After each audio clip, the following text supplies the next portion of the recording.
Hey everyone, welcome back. Sorry for the break. I assure you I am not done making videos. I just had a couple real life things get in the way of my regular recording time, but I've moved things around and that shouldn't be an issue going forward. So, as long as I can come up with these weird, strange deck strategies, I'll keep making videos. Today we are building a weird Sultai build that is essentially a combo deck. It's not my best deck, but I felt like it would be good to go back to some pretty janky things. So we're playing Titan's Nest, which is a pretty potent card. For 4 mana in black, blue, and green, you can exile a card from your graveyard to add a colorless. You can only spend this colorless mana on casting spells without X in their cost and are not colorless. So when they made this card, they obviously said, oh, this is going to let people cast Ugin for free. We can't do that. So thankfully they said it has to be colored spell. And they also said no X in the cost, because then you can just be like, exile 20 cards, burn you for 20 damage with a fireball. They wanted you to be a little more creative than that, and we did become more creative with that. So here's our deck.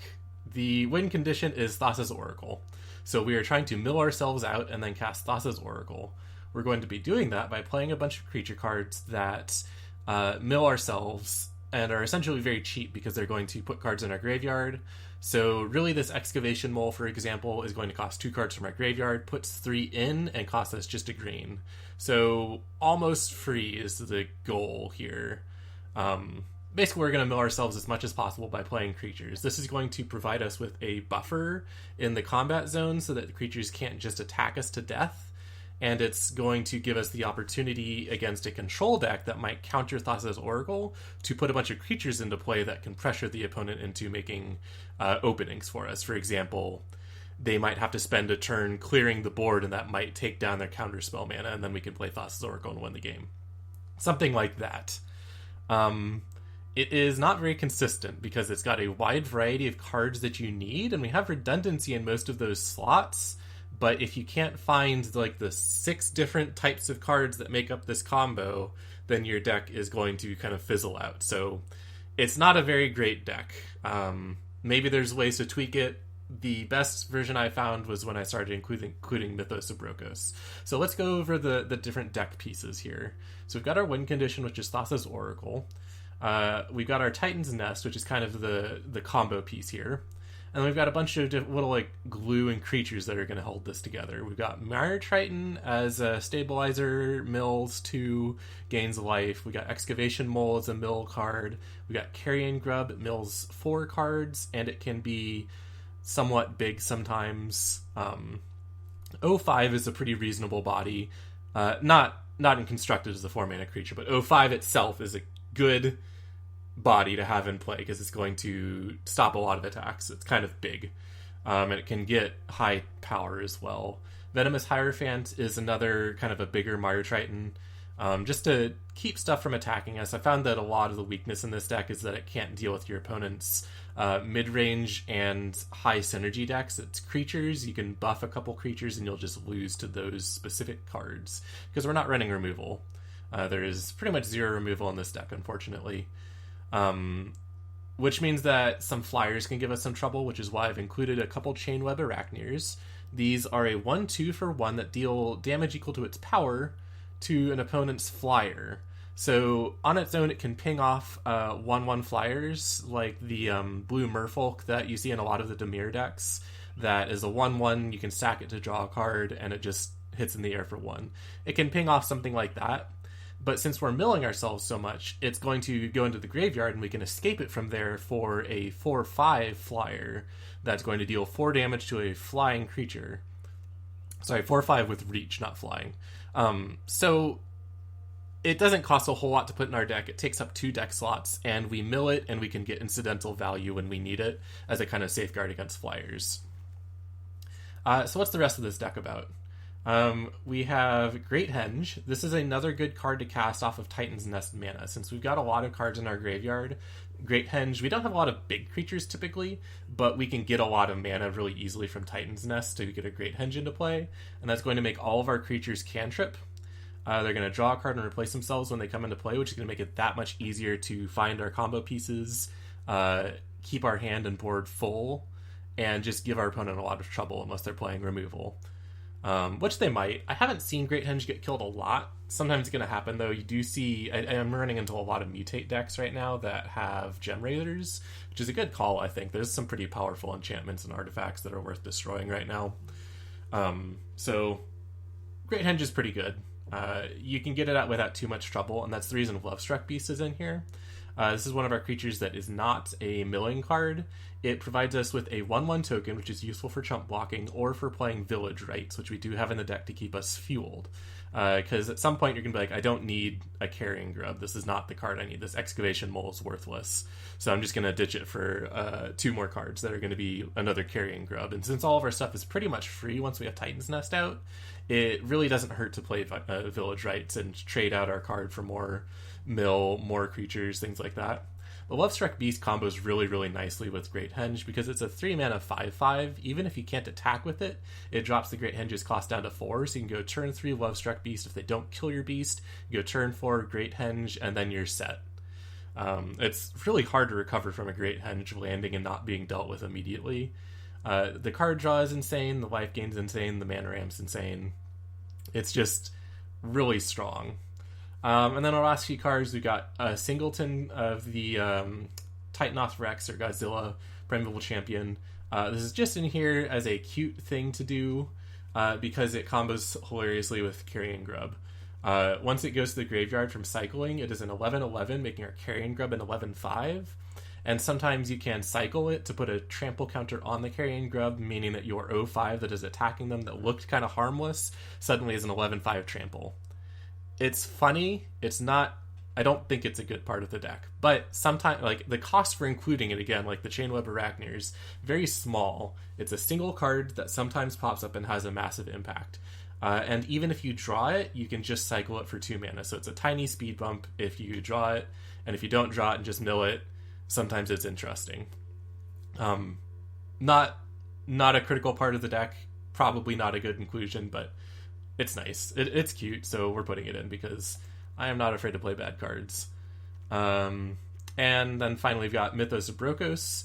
This is a 4-mana spell that can return 2 permanent cards from your graveyard to hand. If they destroy your Great Henge or Titan's Nest, or if you mill it and you wanted it in your hand, you can just go and get it. It's mana intensive. It costs 4 mana just to get some cards, but it's basically card advantage. It's like a green divination kind of. And if you spend Sultai mana, which we have in the deck, you can go and put something in the graveyard first. So you can go and find whatever you need. Like I said, since it's a combo deck and you kind of need a couple different types of pieces, this kind of gets that for you.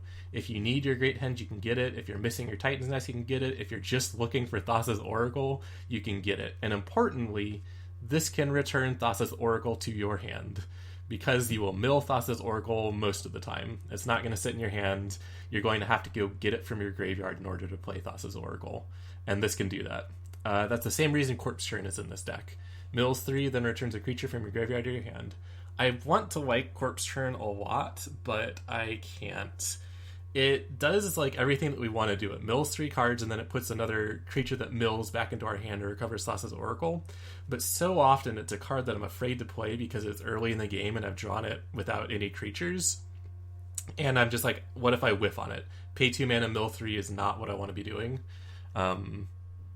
So you can try playing some more of these. In theory, it's a good card, but if you can't find a creature to return with it, then it's... You wish it were something else. So it's a bit slow, and sometimes it pays for itself and sometimes it doesn't. Sometimes it's great. Sometimes I have 4 of them in my hand and no cards. And if I just hard cast them, then I'm whiffing. So it's rough. But I think it's probably a little better than I'm evaluating right now. It's just hard to find room in the deck. If we look at the land base... I definitely recommend playing all 4 Triomes and 4 Temples of Mystery. The mana base for this deck can get pretty rough since you need to cast double blue for Thassa's Oracle. And double green's a pretty common requirement too. And furthermore, when you're playing Titan's Nest, you are only paying the colored cost typically in the card, which means that you want to have all of your lands paying the right colors. More flexibility on what colors your lands tap for means you can cast another spell on your turn. I found a lot of games since it was 3 colors where I was like, I need to cast 2 Carrion's Grubs and a Corpse Churn, and I've got 2 green mana open. Normally that's not a problem because you're using the mana that you don't need as colorless. That's not the case with Titan's Nest. So it's a bit tricky, which is why I recommend playing duels rather than pathways. I do have the pathways in here. I took them out and I took out a couple other cards that I wasn't liking and added the pathways in. But I could definitely see an argument for playing more temples. And I might recommend that after we play a few games and get mana flooded the entire time. Or not mana flooded, but color screwed the entire time. So we'll see how it does. I've had mixed results with this. Sometimes it's worked well, and a lot of times it's not. And we're not playing World Shaper. I tried World Shaper in this deck. It's a card that puts lands from your graveyard into play. I thought it milled 3 when you played it, but it's got to attack, and that just doesn't work. But it was some of the starting components for the deck. I ended up cutting it for other stuff. I think the Death Touch Gorgon, the Venomous Hierophant's just better. Alright, not an ideal hand. I would like to see a Titan's Nest here, and we don't really have any card draw. I'm going to keep it, though, because we're pretty good on land and stuff to play. An Omori deck, okay. This is going to be pretty rough. Omori decks get carried away when you don't have removal, and we don't have removal. Lovestruck Beast? I don't think so. I think we're really digging for combo pieces right now. I need the Titan's Nest and Great Henge.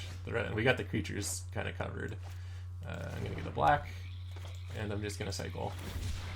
And our opponent's probably going to know that something weird's going on because they just cycled a Godzilla Primal Champion.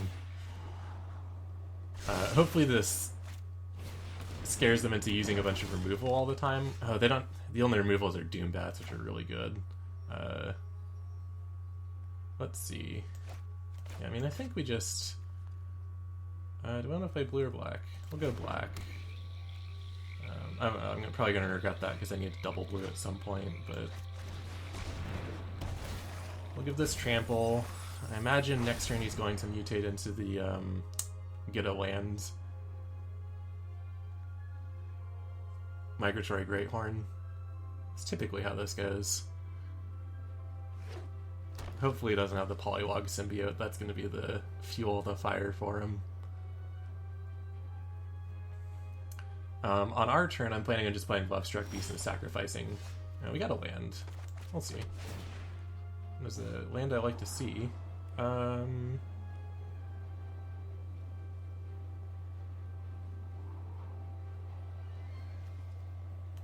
We're going to leave that on top, and I'm just going to mill it with another Excavation Mole.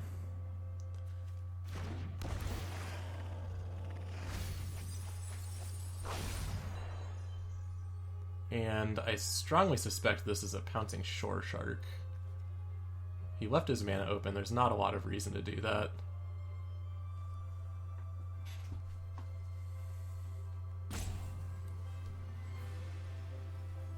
This deck, the Mori decks are just full of creatures, and if he didn't have anything, then he would have just put a Mori into his hand, so this has got to be a flash creature. He could just play a bat. Okay, there's the bat. Next turn, mutates bat onto bat, kills both my guys. Seems good.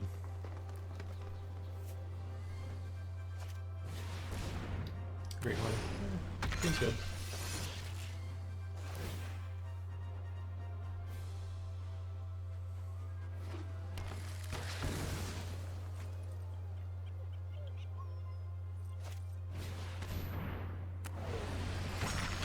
Pretty gross. This is where a Murderous Rider would basically stop our opponent in their tracks. It's really greedy to keep mutating onto the same creature like this, but we can do nothing, and we will keep dying, basically. Which means that I want to be Village Rightsing this turn. So green Yeah, we can corpse churn and village rites for maximum tempo.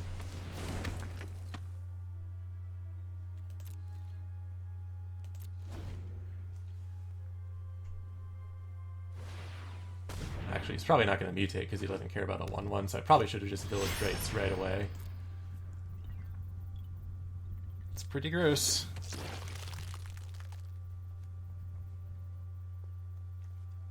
Might run out of cards, though. We can throw chump blockers in front of stuff all day long. He's got kind of inevitability with this flying and, oh, why did it tap like that? Why would it tap like that?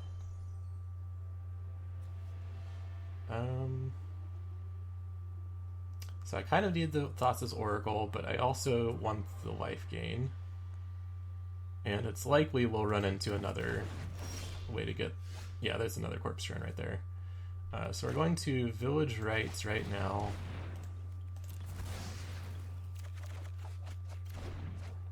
Good, got the land.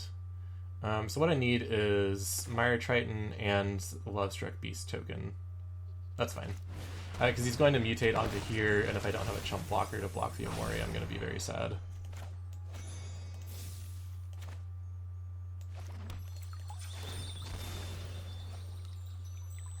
Not really close to winning here. So unfortunately, we're just going to lose on tempo. It's going to take like 2 turns for this Great Horn to kill us. A lot less if he can mutate like a Starix onto it.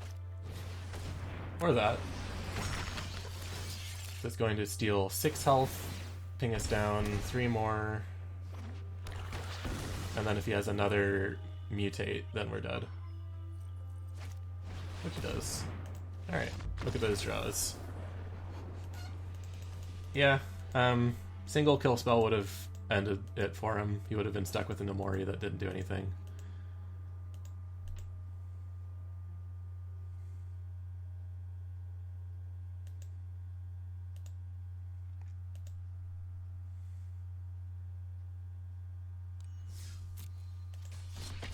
Let's see if we can get any better results. It's probably worth mulliganing for a Titan's Grave, or a Titan's Nest.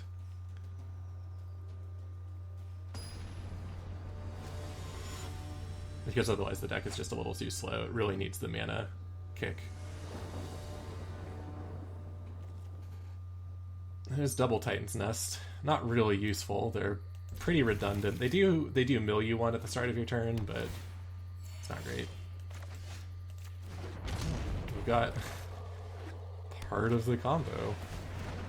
Ooh, interesting. I don't know what deck plays this, but I'm suspicious of it. We can hold off on the Fabled Passage. No reason to. What do I need? I've got blue, black. I could get a green. Get a forest. This deck mills, so you need a lot of basics in order for the Fabled Passage to work. So it's good to use the passage early, because you might just mill out the color that you needed. It's not hard. Alright. So, some kind of Teamer Adventures deal.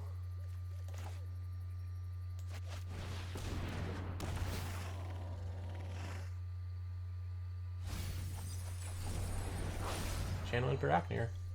That's nice.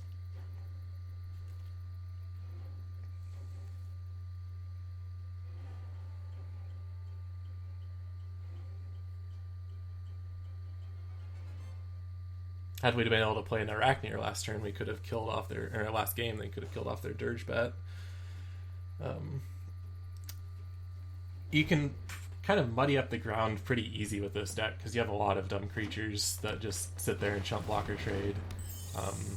But flying is an entirely different story. You kind of have to hit the Arachnirs. Okay. I don't know if this is a counter spell or not. Could be.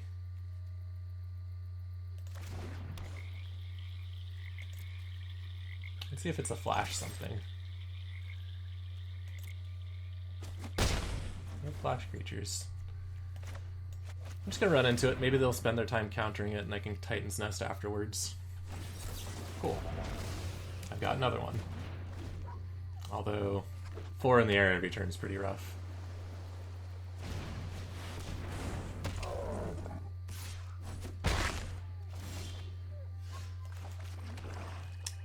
So I can escape right now. I think I would rather put the Triton into play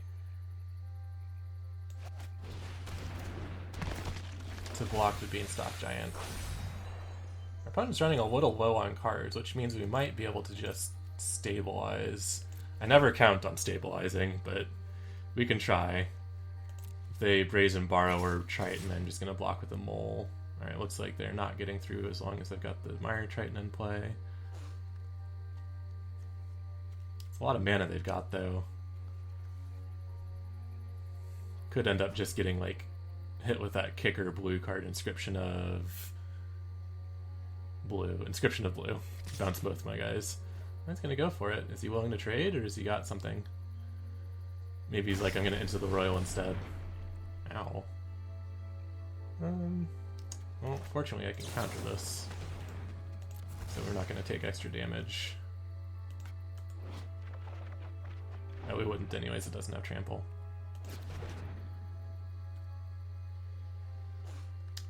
But I don't want to take the damage, so we are going to do this.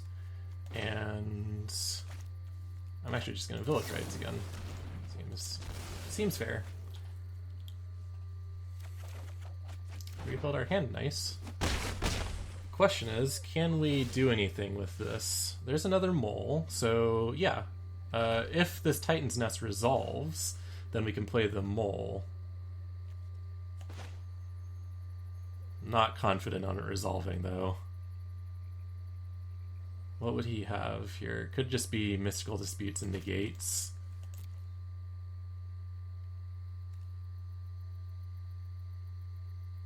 Might be worth it just to Chain Web Arachnia right now. See, yeah, he's still got too many cards in his hand. I'm gonna go for the Titan's Nest. Oh, it resolves. Alrighty. We'll cast the Mole. And we'll get rid of... It doesn't really matter. Unfortunately, Titan's Nest is very slow to resolve. You gotta activate it 1 mana at a time.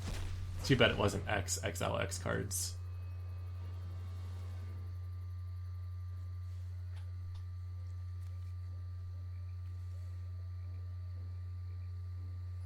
So Bounce Spell means about 10 damage here now. It bounces the other thing. Okay.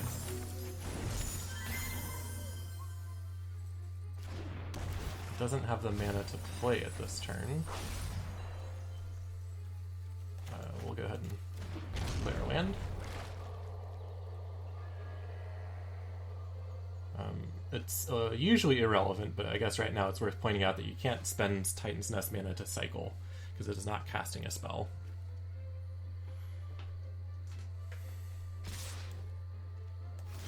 Alright, so it doesn't kill me, which gives me a little bit more time here.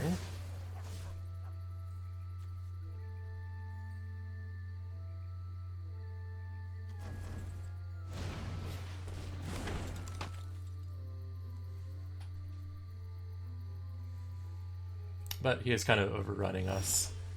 Could really use a Great Henge at the moment. Alright, is Titan's Nest what I want? We've got 13 cards here. I could escape the Chain Web Arachnia with that.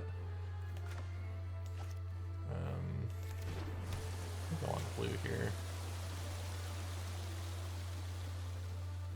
So, if he's got a counter spell, this would be the end of the game. Almost. Almost. We'll see. You also have to be very careful when you're escaping, or when you're casting with Titan's Nest, because it will not default use Titan's Nest. It will, by default, tap your lands, which leaves you with just colorless mana. Alright, let's see if we can stabilize here. I don't think there's... a lot of recursion left in this build. Just the Mythos of Broco stuff, so you want to get rid of non-land permanents first. Right, if he's got another Brazen Borrower, then we're pretty much done. Because he can bounce it and then I won't deal any damage to the Pixie, I believe. Did not, so we might have a little bit more time. Just a little, though. Getting pretty dicey. Alright, I think... Can't afford to take this... Oh! I wanted to cast... Oh, I played it as an island. I remember doing that. Let's see. So, we need...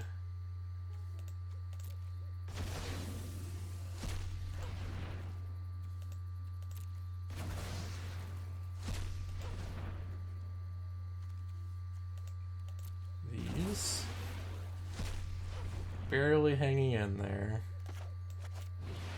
I think I may have exiled too much here.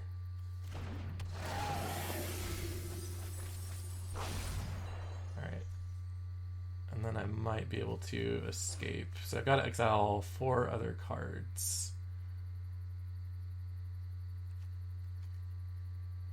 I want to get rid of this guy, Primeval Champion here.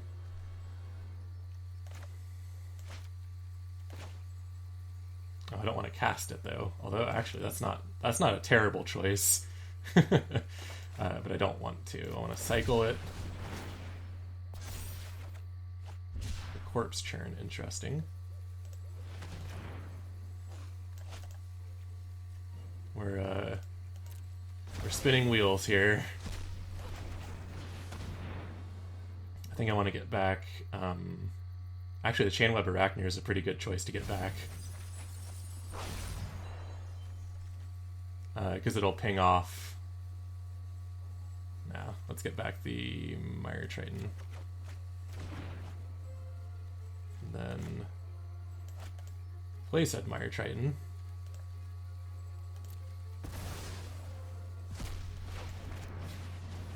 What? No. Oh, once again. Alright. I have made a critical error because I'm bad at this game. I keep thinking this is a dual land, so I guess going back to what I said earlier, this should not be a pathway, this should just be a Temple of Deceit. So we're going to take 5 in the air, it looks like. I'm okay with this.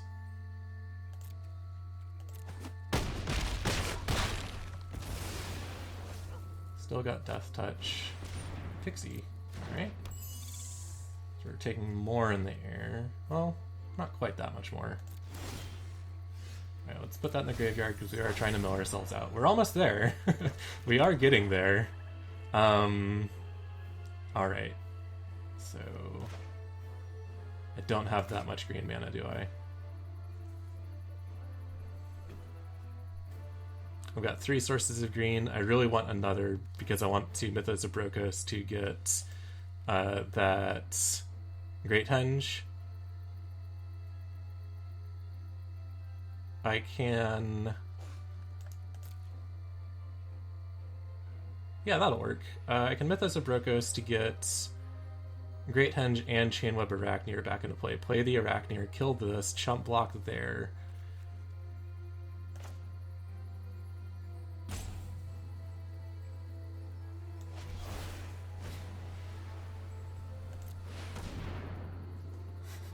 This is pretty interesting. Alright, what am I putting in my graveyard? I guess land. I don't want land. Alright, so let me get the Great Henge and Chainweb.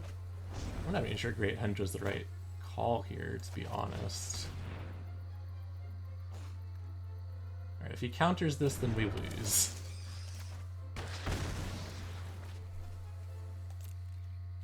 No attacks. Alright.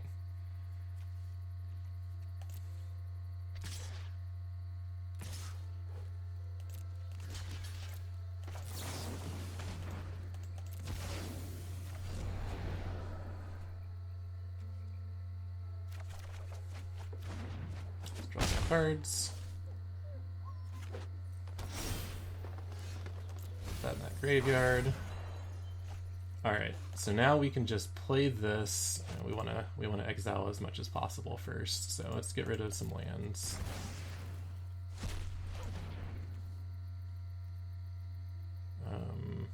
Actually, it'd be cheaper just to play the Carrying Grub, I think, in terms of... Yeah, we'll just go for the Carrying Grub. Alright.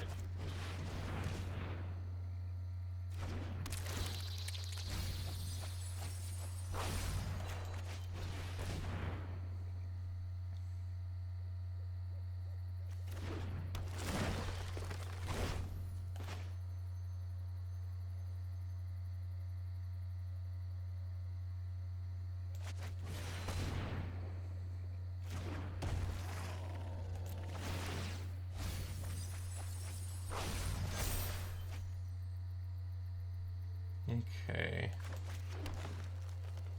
So this is gonna take us down 4 cards down to 3, and then we win. Yes. I think we did it. Unless he's been saving a bounce. If he had a bounce spell, he would have killed us by now. I'm fairly certain. Unless he just wanted to see the deck work.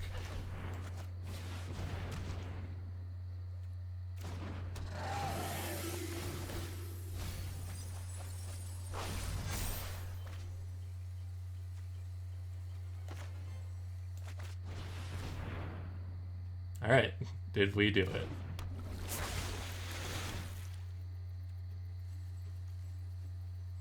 I don't care which is on top. We did it! Alright, very close. Our opponent petered out thanks to Chainweb Arachnir's power.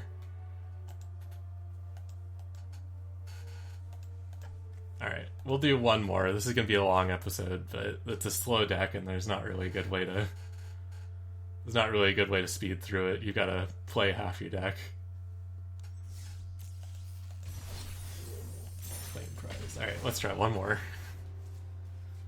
It's the power of Titan's Nest. Infinite mana.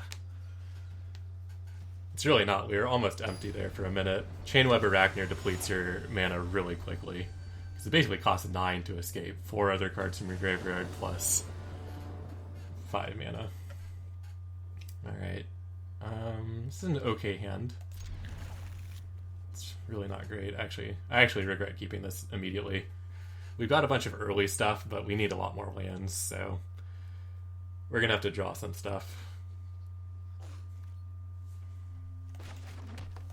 Right, let's come out the gate swinging with a 1-1.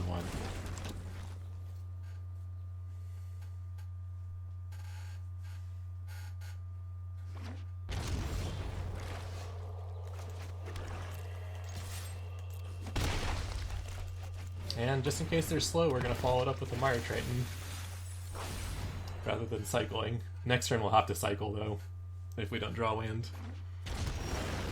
We did not draw land. We're going to cycle. We're going to put that counter on that Mire Triton just in case they think about blocking. Alright, we didn't draw land. This is going to be a quick and disappointing third game, everyone. Although our opponent's playing a bunch of Triomes, maybe it's not going to be quick. Maybe it's going to be a Shrines deck. Devotion. Alright. 5-color Devotion is a interesting strategy.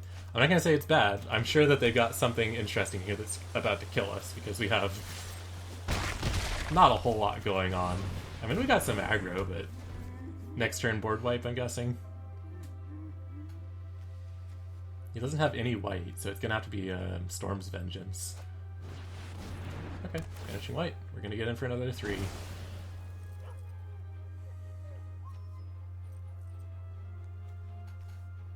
He's got Devotion 2 to white right now.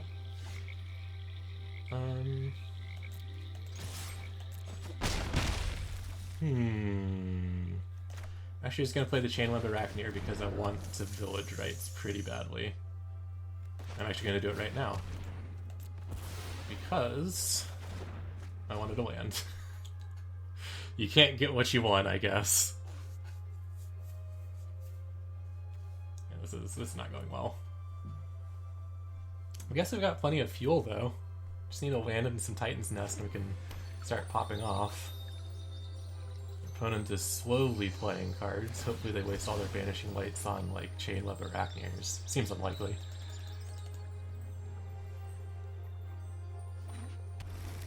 Alright, we got some white going on. We got more altar. High color got that. Oh, it is just a shrine stack. Weird. Okay, so I can get double blue or double black. I don't know which I need, but more. Guess blue for the Acolyte at some point.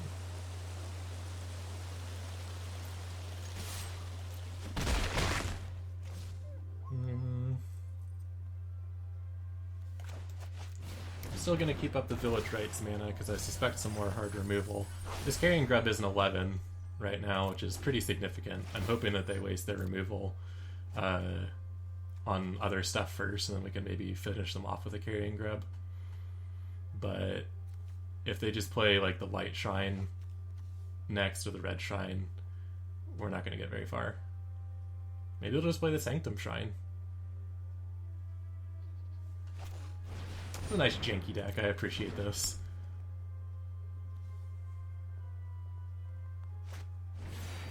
Extinction event. Alright, odd, odd, even. Let's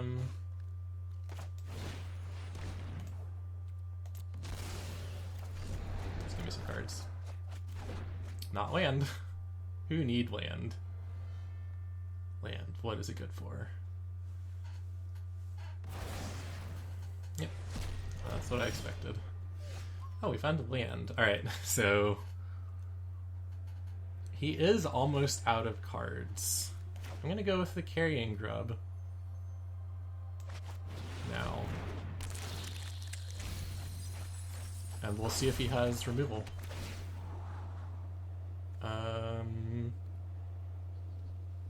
Yeah, I think Village Rites is good.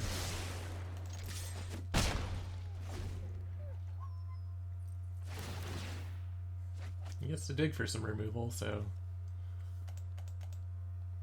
it seems fine. I'm sure he's got it under control. Cool, I'll draw a card. There's the Sanctum of All. So we are approaching our timer here.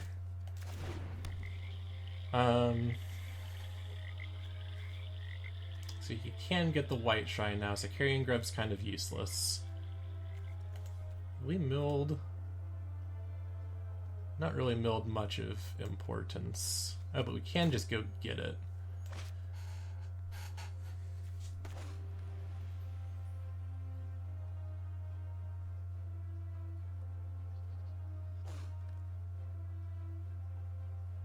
Want a Great Henge.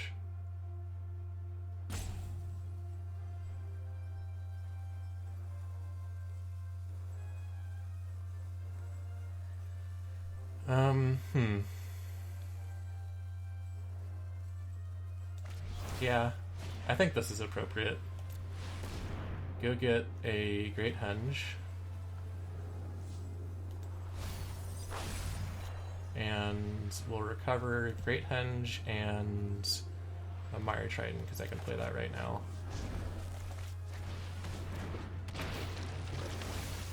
There's the Titan's Nest I can get with the Mythos of Brokos, so as long as we can keep getting land, we're actually doing pretty fine.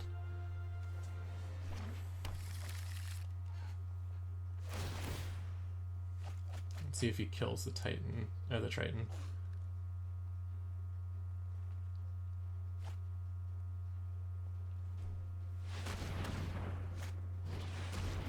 Okay, he gets the Sanctum, he gets the Sanctum of Tranquil Light. Or, yeah. So we're losing health now quite a bit. It's gonna be what, 10 a turn, so we've got to wrap this up pretty quickly. Oh no, that's not how I want to tap. So best thing to do here is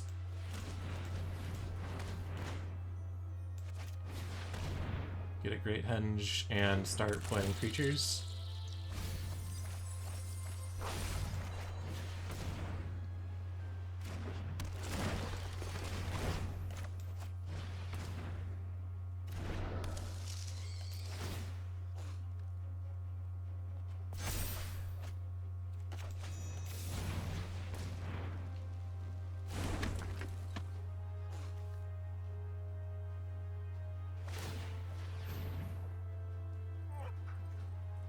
Good game, he says. Is he gonna kill me next turn?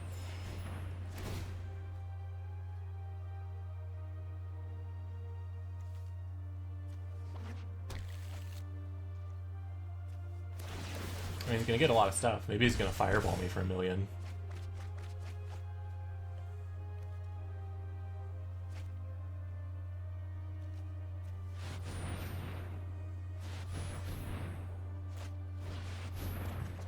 This is a free card.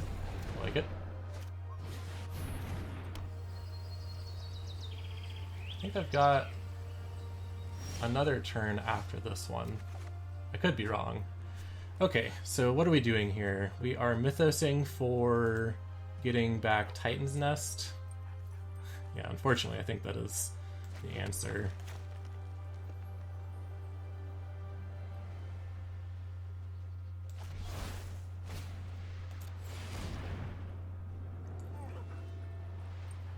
Titan's Nest. And I guess we want life gain, right? This is going to be the most efficient deal for us. Still haven't seen any of our Thassa's oracles.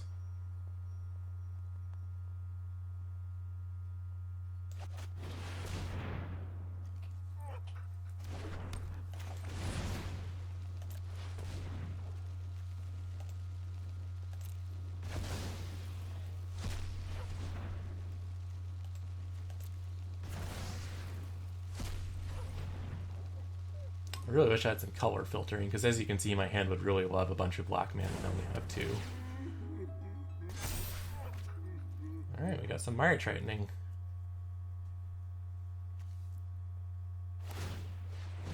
Hit dead. That's fine. So does he doesn't kill me this turn, right? I just lose 10, maybe 12? 12 because he's got the Sanctum of All. Maybe he's got a Fireball. I'd throw a Fireball in this deck just in case. Banishing Light. That's a bit rude. I think oh, you got both of them. Alright. Well, we're probably done then. Yeah, drawing a bunch of cards is a pretty good strategy. Let's see. Yeah, we're just done now.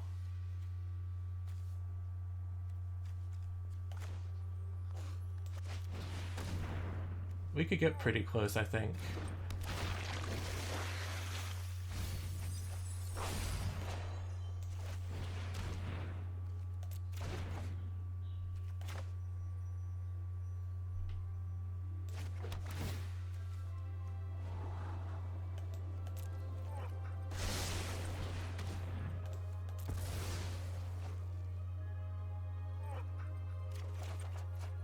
Nope, not even close. Where are... both of our Thassa's Oracles are in the bottom quarter of our deck. Well, we'll cycle.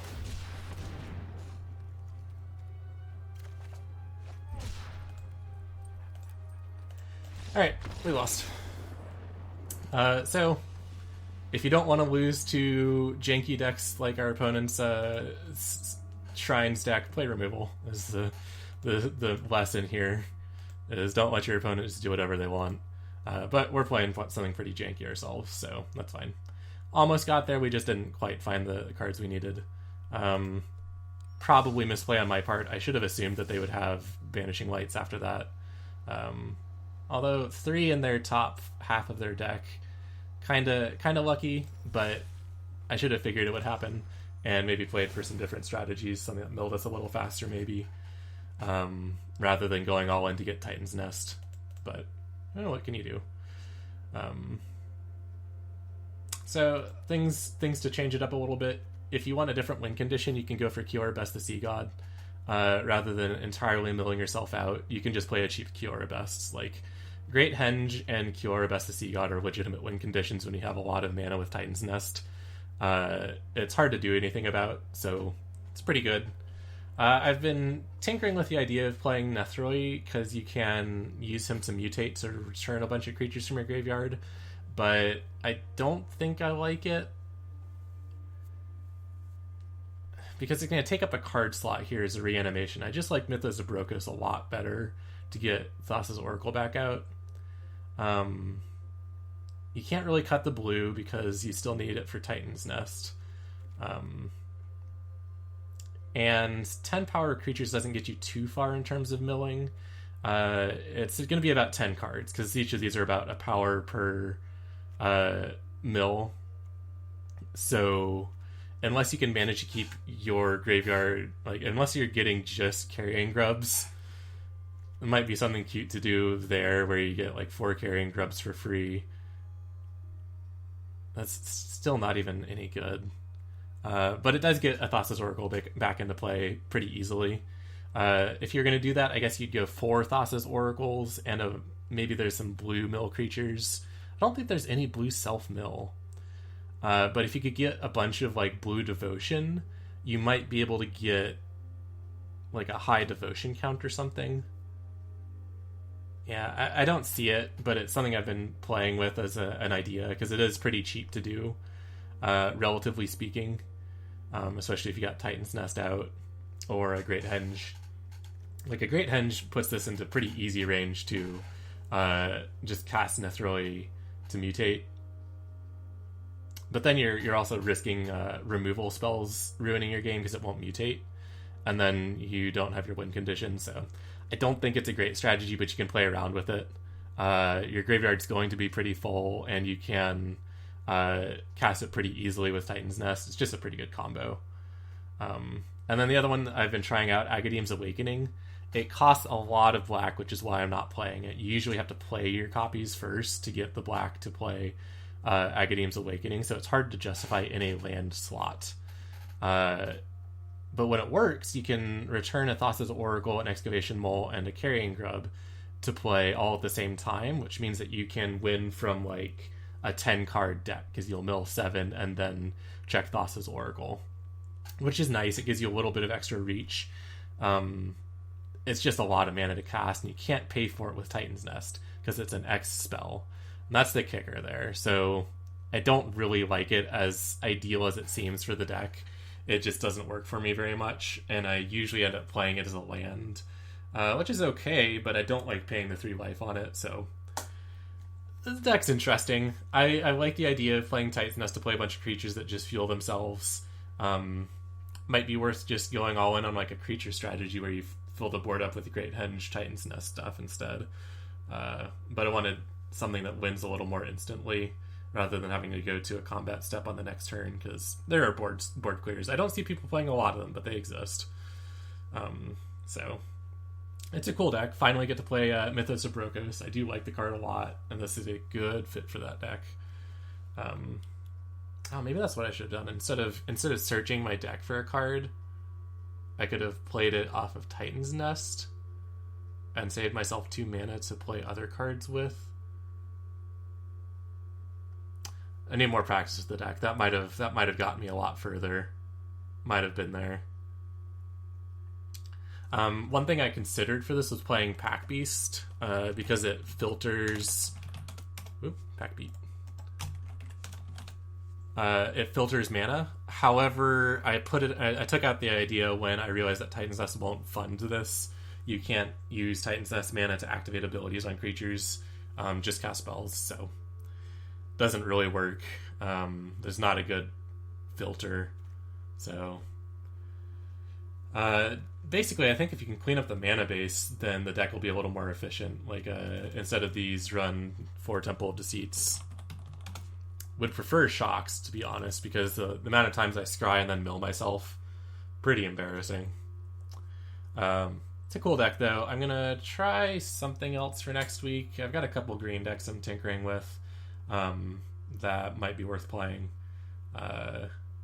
Still on the lookout for good combos. I think now is a good time for combos because the meta, at least in the play queue, I don't know about the constructed ranked stuff, but the decks seem to be kind of all over the place right now instead of very consistent, which means that it is hard to play control decks, and you can kind of win with a good combo instead of getting shut down. I think the doors are pretty open for it right now. I just have to find the right combo. So I'm looking. But I'll be back next Friday with something. I'll figure it out. So we'll see you then.